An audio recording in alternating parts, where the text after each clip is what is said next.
Hello everyone, welcome back to my channel Ayush update. दोस्तों, आज हम बात करेंगे national research institute of Unani medicine for skin disorder. इसका नाम आपने सुना ही होगा। ये यूनानी जगत में एक अहम मुकाम रखता है। तो दोस्तों, इसमें बहुत सारी वैकेंसीज निकली हुई हैं, जिसको हम अभी थोड़ा दिखा देते हैं। लाइक मोलेजात मेडिसिन डिपार्टमेंट में है और इल्मुल अदमिया फार्माकोलॉजी डिपार्टमेंट में है। अगर आप यूनानी से ताल्लुक़ रखते हैं तो आपको ये मालूम ही होगा कि इस इंस्टीट्यूट में मौलिजात और इल्मुल अदविया में पीजीबी होता है। तो उसी में वैकेंसीज निकली हुई हैं दोनों डिपार्टमेंट में। तो आज हम डिटेल में चर्चा करेंगे क्या एलिजिबिलिटी क्राइटेरिया रहने वाला है और कौन कौन कैंडिडेट इसके लिए एलिजिबल हैं और क्या सैलरी रहेगी और कब तक आप आवेदन इसके लिए कर सकते हैं। क्या ओनली इंटरव्यू होगा या कोई रिटन एग्ज़ाम भी होगा।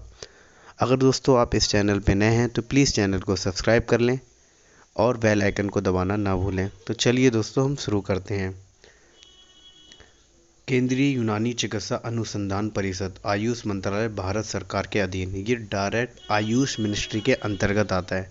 तो अगर आप इस इंस्टीट्यूट में जॉब करते हैं तो आपके लिए बहुत ही तजुर्बा मिलता है इसका, क्योंकि डायरेक्ट जो आयुष मिनिस्ट्री के अंतर्गत प्रोजेक्ट आते हैं, रिसर्च जिन पर होती है वो इन जैसे इंस्टीट्यूट में कराई जाती है। तो दोस्तों, जैसा कि आप स्क्रीन पर देख ही रहे हैं, ये जो विज्ञापन निकला था 11 मार्च को, ये एडवर्टीज़मेंट निकला है और वॉक इन इंटरव्यू होगा। वॉक इन इंटरव्यू का मतलब होता है कि आपको जाकर इंटरव्यू देना है। इसमें कोई भी रिटन एग्ज़ाम ऐसा नहीं होगा। तो जैसा कि आप देख रहे हैं, राष्ट्रीय त्वचा रोग, ठीक है दोस्तों, राष्ट्रीय त्वचा रोग यूनानी चिकित्सा अनुसंधान संस्था हैदराबाद द्वारा निम्नलिखित संविदा पदों के लिए पात्र उम्मीदवारों को नीचे दी गई तिथि तथा समय पर इंटरव्यू के लिए आमंत्रित किया जाता है। मतलब कहने का ये है कि इस इंस्टीट्यूट में ये जो वैकेंसीज हैं दोस्तों, संविदा पर रहने वाली हैं, कॉन्ट्रैक्चुअल बेसिस पर रहेंगी। यहाँ पर कोई परमानेंट जॉब नहीं है, ठीक है। तो आइए दोस्तों, बात कर लेते हैं कौन कौन से डिपार्टमेंट में कितनी नंबर ऑफ़ वैकेंसीज हैं। सबसे पहले हम बात करेंगे मौलिजात की, मेडिसिन की।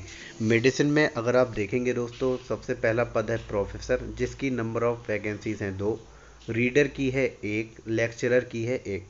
और जो date of walk in interview है 19 मार्च को इंटरव्यू होगा।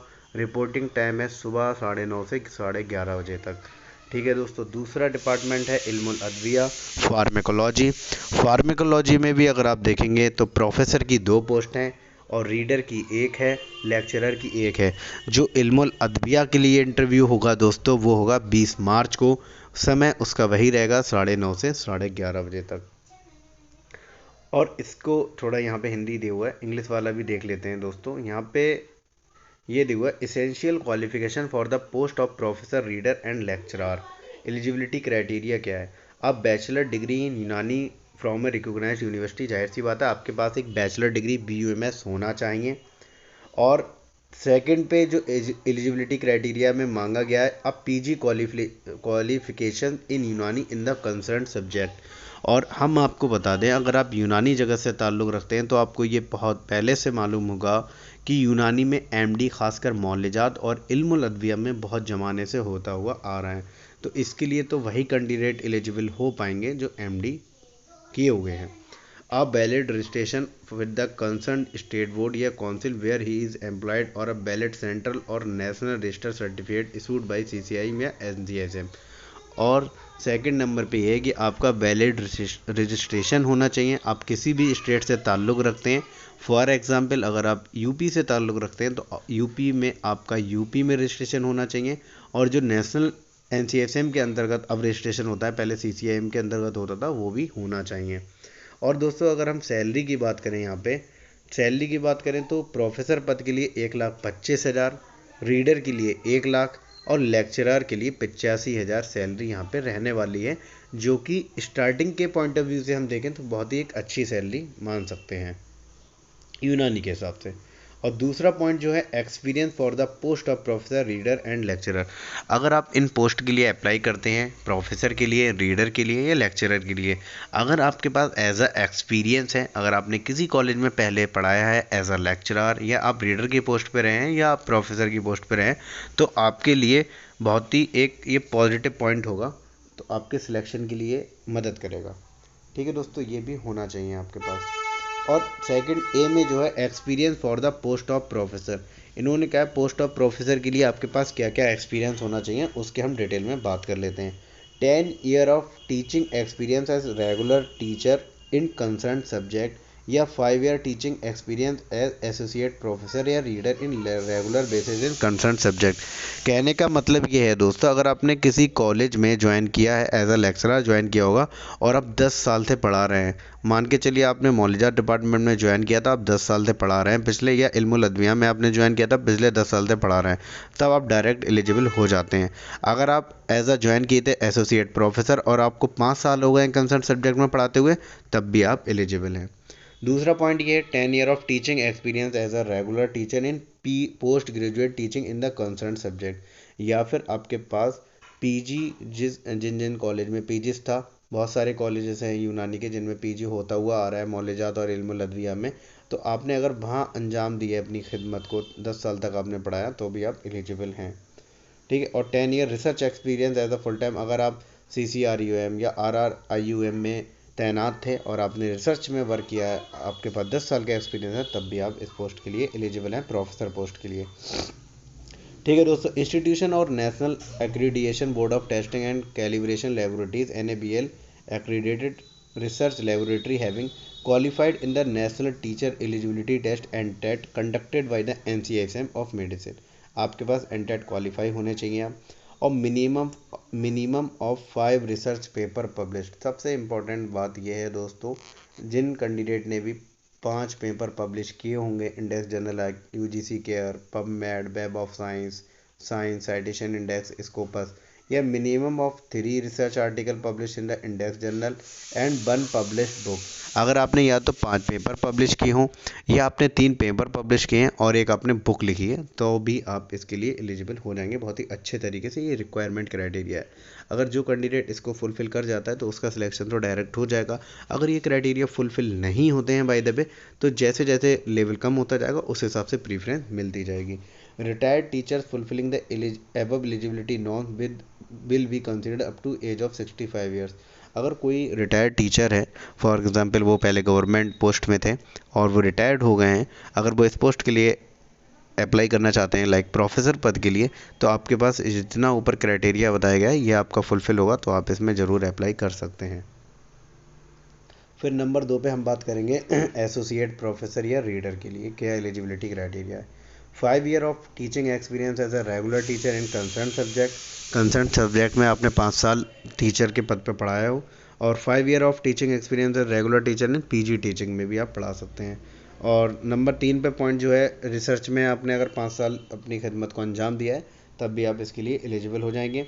और NTET आप क्वालिफाई होनी चाहिए जो NCSM अब करा रहा है, और आपके 3 रिसर्च पेपर पब्लिश होने चाहिए मिनिमम, या फिर मिनिमम 1 रिसर्च पेपर पब्लिश हो और एक आपने अपनी बुक पब्लिश की हो, मैनुअल रिलेवेंट टू यूनानी से रिलेटेड, या फिर आपने कुछ इन्वेस्टिगेशन किया हो यूनानी में मेजर। ठीक है, तब आप इसके लिए एलिजिबल हो पाएंगे। या फिर investigator for minor research project, duration of the project less than 3 year as per the sanction letter.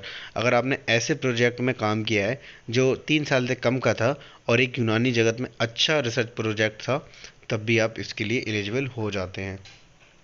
Number 3 पे हम बात करें experience for the post of assistant professor and lecturer. बहुत सारे कैंडिडेट इसी पोस्ट के लिए अप्लाई करेंगे जो न्यू कैंडिडेट है, न्यू जनरेशन, बिकॉज वो इतने जो ऊपर क्राइटेरिया मांगे गए हैं दोस्तों, कोई भी फुलफिल एकदम नहीं कर पाता है, उसके लिए टाइम लगता है। तो इस वाले पोस्ट के लिए तो अधिकतर सारे MD कैंडिडेट एलिजिबल हो पाएंगे, क्योंकि नो टीचिंग एक्सपीरियंस, आपके लिए कोई भी टीचिंग एक्सपीरियंस इसके लिए नहीं मांगा जा रहा है। सिर्फ आप NTET क्वालिफाई हो और आप कंसर्न सब्जेक्ट में MD हो। और इसमें जो सैलरी है दोस्तों 85,000 है, जैसा कि हमने आपको बताया। और लेक्चरर की 2 पोस्ट हैं, एक मौलियात या मेडिसिन डिपार्टमेंट में है और एक फार्माकोलॉजी डिपार्टमेंट में है। ठीक है दोस्तों, तो जितने भी यंग जनरेशन के लोग हैं वो इसी में अप्लाई करेंगे, और आपके लिए कोई भी टीचिंग एक्सपीरियंस की रिक्वायरमेंट नहीं है। अच्छा, एज लिमिट की अगर बात करें तो प्रोफेसर पद के लिए मैक्सिमम 55, रीडर के लिए 50 और लेक्चरर के लिए 40 साल यहाँ पे मांगी गई है। एज रिलैक्सेशन जो है SC ST and OBC candidate को जो गवर्नमेंट के रूल है उसके बेस पे दिया जा सकता है। Place of posting, all the faculties of post कहाँ दी जाएगी, वहीं पे national research institute of Unani medicine for skin disorder NRIUMSD, ठीक है, हैदराबाद। इसी में आपकी प्लेस ऑफ पोस्टिंग यहीं पर रहने वाली है। Detail of walk in interview की बात करें, receipt of application in person along with document 19 मार्च को आपको मौलियात में अगर अप्लाई कर रहे हैं तो आपको 19 मार्च को पहुंच जाना है, डॉक्यूमेंट्स लेके सारे ओरिजिनल एंड एक सेट फोटोकॉपीज़ का सेल्फ अटैच लेके जाना है। और इल्मुल अदविया के लिए अगर आप अप्लाई करना चाहते हैं तो आपको 20 मार्च को जाना होगा सुबह 9:30 से 11:30। वॉक इन इंटरव्यू 19 मार्च और 20 मार्च को होगा। ठीक है दोस्तों, इसके बाद हम बात करें प्लेस ऑफ इंटरव्यू क्या होगा, directors office at given address. यहाँ पे एड्रेस यहाँ पे दिया हुआ है, उस एड्रेस पर ही आपका इंटरव्यू होगा।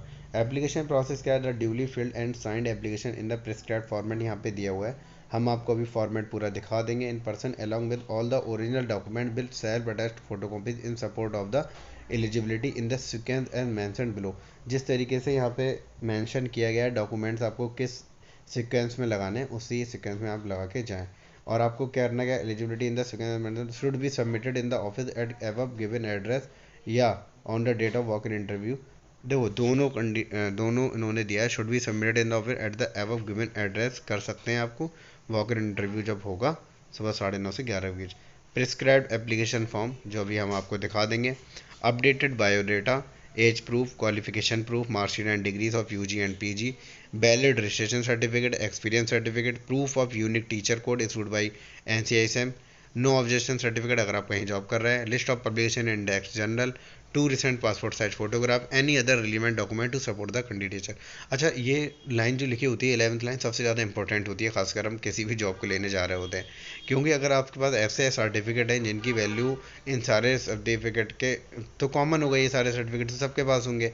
और जो 11 पॉइंट पे होता है, बहुत सारे सर्टिफिकेट आपने सेमिनार अटेंड किए हैं, इंटरनेशनल या नेशनल, आपने कहीं पोस्टर प्रेजेंटेशन किया है, आपने कहीं पेपर प्रेजेंटेशन किया है, तो ये आपके लिए एडिशनल पॉइंट हो जाते हैं। तो इसके बेस पे आपको बहुत ही ज़्यादा फ़ायदा मिल जाता है। और आप क्या कर सकते हैं, फर्दर बहुत सारी इन्फॉर्मेशन अगर आपको चाहिए होगी तो आप इसकी ऑफिशियल वेबसाइट पर भी जाके देख सकते हैं।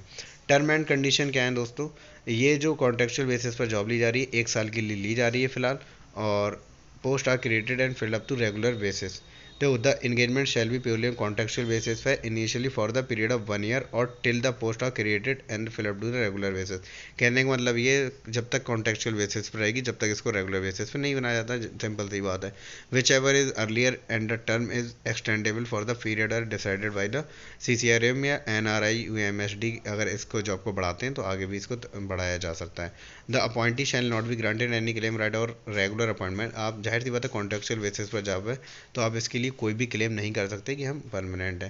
ठीक है दोस्तों, कोई भी इसमें TADA नहीं दिया जाता है जहाँ पे भी कॉन्ट्रेक्चुअल बेसिस पर जॉब होती है। The candidate should be ready to join immediately, आपको ज्वाइन करना होगा अगर आपका नाम इसमें आ जाता है तब।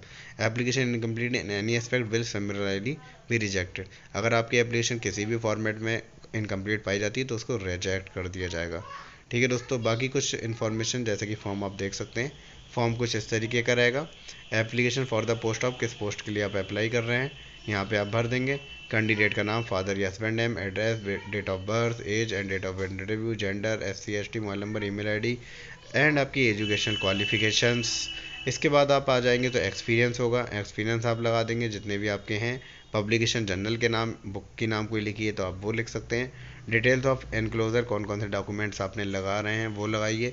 एडिशनल इन्फॉर्मेशन अगर आप कुछ करना चाहते हैं, अगर आपने कुछ ऐसा अलग किया है तो वो भी आप इसमें ऐड कर सकते हैं कि आपने फला, मान लीजिए अभी लंदन में सेमिनार हुआ था यूनानी का, तो आप उसमें अगर गए हैं तो आपने पोस्टर प्रेजेंटेशन किया या पेपर प्रेजेंटेशन किया तो आपके लिए बहुत ही पॉजिटिव पॉइंट होगा ये। तो आप ये जो एडिशनल बातें होती है इसमें आप ऐड कर सकते हैं इस तरीके से। ठीक है, फॉर्म को साइन कर देंगे और यहाँ पे कुछ दिया central council for research in Unani medicine, biodata of the candidate, यहाँ पे भी आपको ये फिल कर देना है, पेपर पब्लिश्ड वगैरह। ठीक है दोस्तों, तो आप समझ गए होंगे, सीधे वॉक इन इंटरव्यू को आपके ये फॉर्म फिल कर लेना है बहुत ही अच्छे तरीके से, और आप सीधे जिस दिन तारीख को इंटरव्यू 19 मार्च और 20 मार्च सुबह 9:30 से 11:30 बजे तक आप अपना फॉर्म सबमिट कर देंगे और 12:30 बजे से जो है इंटरव्यू स्टार्ट हो जाएगा, जैसा कि मैं आपको अभी दिखा देता हूँ, यहाँ पर लिखा हुआ अभी था। देखिए यहाँ पे जब आप आएंगे, ये रहा, walk in interview on 19 March for मौलिजात एंड 20 मार्च फॉर इल्मुल अदविया फ्रॉम 12 PM ऑनवर्ड्स। मतलब 9:30 से 11:30 बजे तक आपको फॉर्म सबमिट कर देना है 2 घंटे के अंदर, और 12:30 से जो आपका है इंटरव्यू स्टार्ट हो जाएगा। ठीक है दोस्तों, अगर इन्फॉर्मेशन आपको अच्छी लगी हो तो वीडियो को लाइक एंड शेयर करें एंड प्लीज़ चैनल को सब्सक्राइब करना ना भूलें, क्योंकि हम आपको आयुष अपडेट जैसे ही कोई आती है आयुष डिपार्टमेंट से, चाहे वो आयुर्वेद से हो, यूनानी से हो या होम्योपैथ से हो, हम आपको तत्काल प्रभाव से अपडेट करते हैं। ठीक है दोस्तों, जुड़े रहिए आयुष अपडेट के साथ। Thank you so much. मिलते हैं नेक्स्ट वीडियो में नेक्स्ट अपडेट के साथ।